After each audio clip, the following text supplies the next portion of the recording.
A gente conversa agora com o médico infectologista Alexandre Naime. Ele é integrante da equipe de transição da área da saúde e participou dessa reunião hoje com o presidente eleito Luiz Inácio Lula da Silva.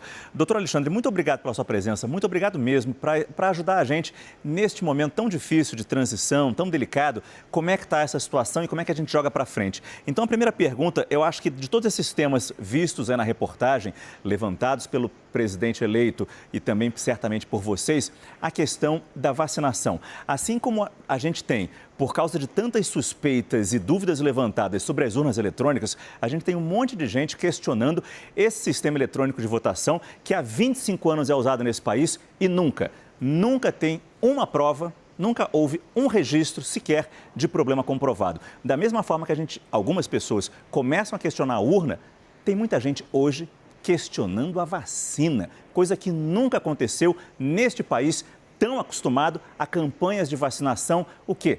Há anos, há décadas. Como consertar isso? Como reverter esse quadro? Doutor Alexandre, boa noite. Muito boa noite, Márcio. Muito boa noite a todo mundo que está ligado na CNN.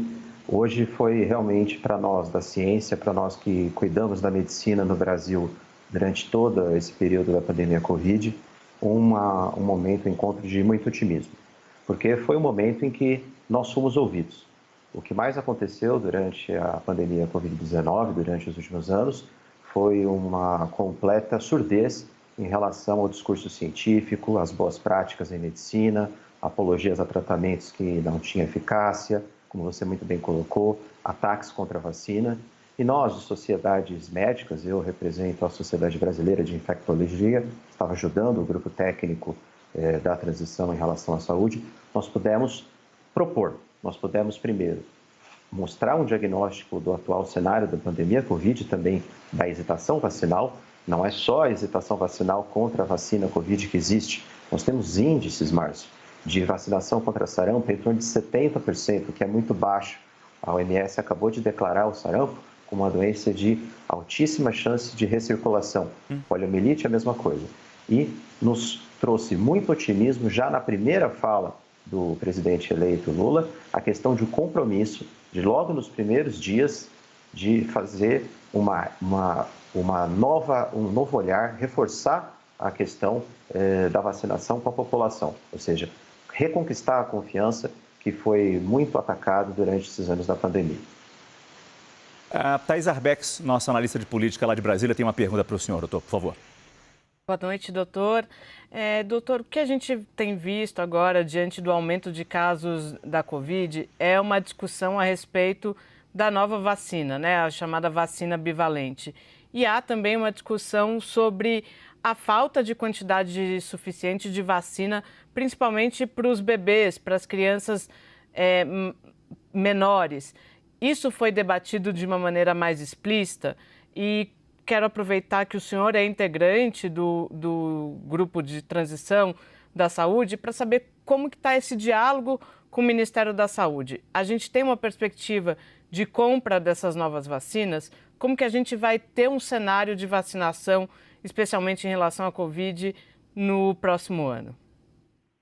A primeira coisa que nós temos que deixar muito claro é que esse cenário atual de alta de casos está sendo principalmente ligado à circulação de uma subvariante da Ômicron chamada BQ.1 e que as vacinas atuais continuam altamente efetivas naquilo que é mais importante, evitar hospitalização e óbito.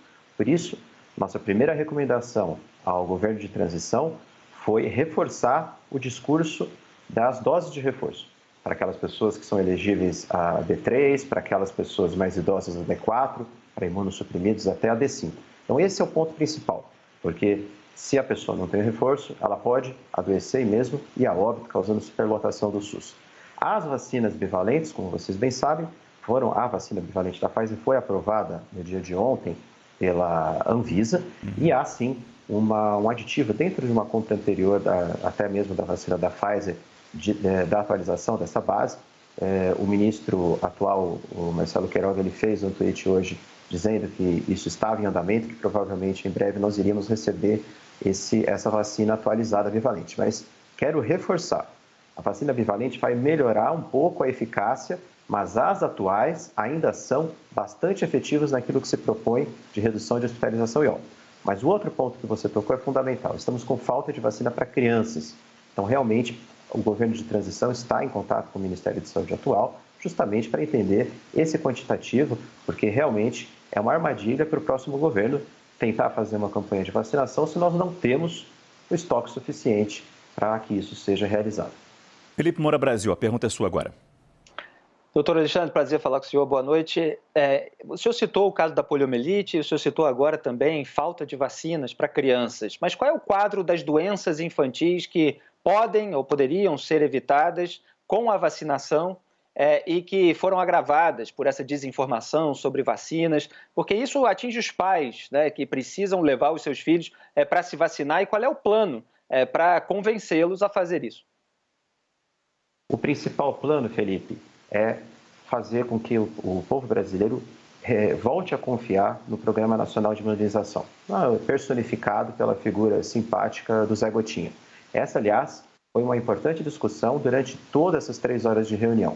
O Ministério da Saúde precisa reassumir o protagonismo na comunicação com a população no que tange à área de atuação que é a saúde. Durante todos esses últimos anos, quem, na verdade, teve esse papel de defender a ciência, de defender as vacinas, de boas práticas clínicas, foram as sociedades médicas, foi a Fiocruz, foi o Instituto Butantan. Esse foi um ponto importante, a comunicação do Ministério da Saúde precisa melhorar e precisa melhorar muito, para que a população se sinta mais confiante em relação à vacinação e imunização, com menos hesitação nesse ponto. E como eu citei, nós já estamos com um déficit muito, muito perigoso em relação a sarampo, poliomielite, doenças que haviam sido erradicadas. Sarampo havia sido erradicado do Brasil e depois retornou. Poliomielite com um risco muito grande. Nós estamos com menos de 70%, 60% de cobertura em alguns estados. Então, isso passa por campanhas vindas do Ministério da Saúde com um discurso assertivo, uma coordenação. Foi tudo que faltou na pandemia. O governo federal articulado com os estados e articulado com os municípios numa resposta única. Assim, nós vamos conseguir melhorar esses índices, no qual o Brasil já foi campeão, já foi, inclusive, exemplo em termos de cobertura vacinal para todas essas doenças.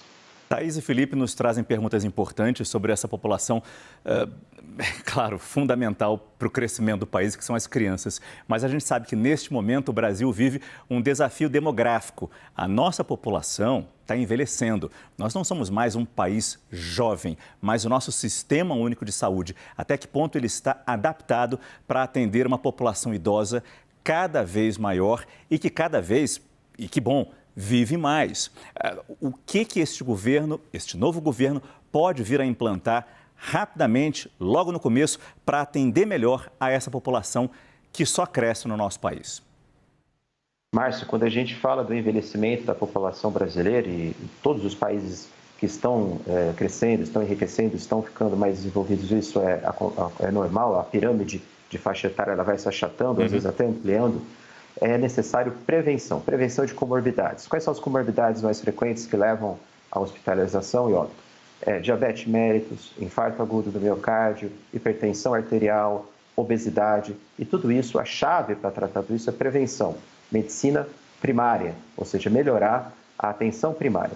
Isso foi bastante discutido hoje nessa reunião do GT de Saúde em relação aos agentes comunitários. É óbvio que a pandemia trouxe obstáculos muito grandes, porque as unidades básicas de saúde, as UPAs, mesmo hospitais, principalmente, aliás, os hospitais secundários e terciários, ficaram dedicados à Covid.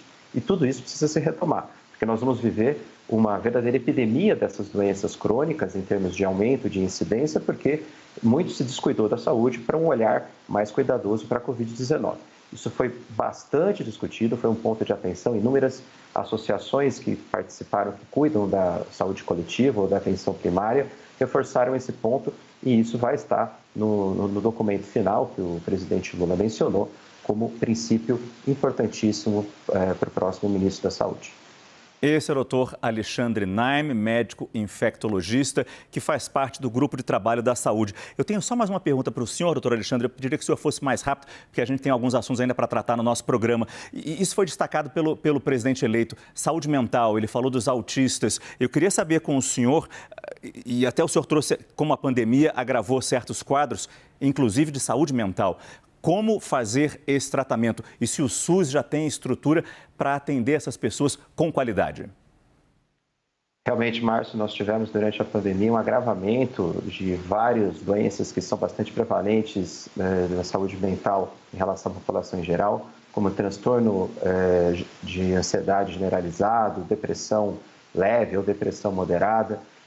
A primeira coisa para se abordar essa questão é uma atenção, no mesmo ritmo que eu falei das comorbidades, uma atenção de prevenção em relação à atenção primária de saúde. Esse diagnóstico, esse encaminhamento, essa equipe multidisciplinar que cuida da saúde mental precisa estar localizada dentro das unidades básicas de saúde, dentro da medicina comunitária. Isso foi bastante discutido, o autismo foi um tópico especial levantado pelo presidente Lula, mas, em geral, a saúde mental também vai estar dentro do documento.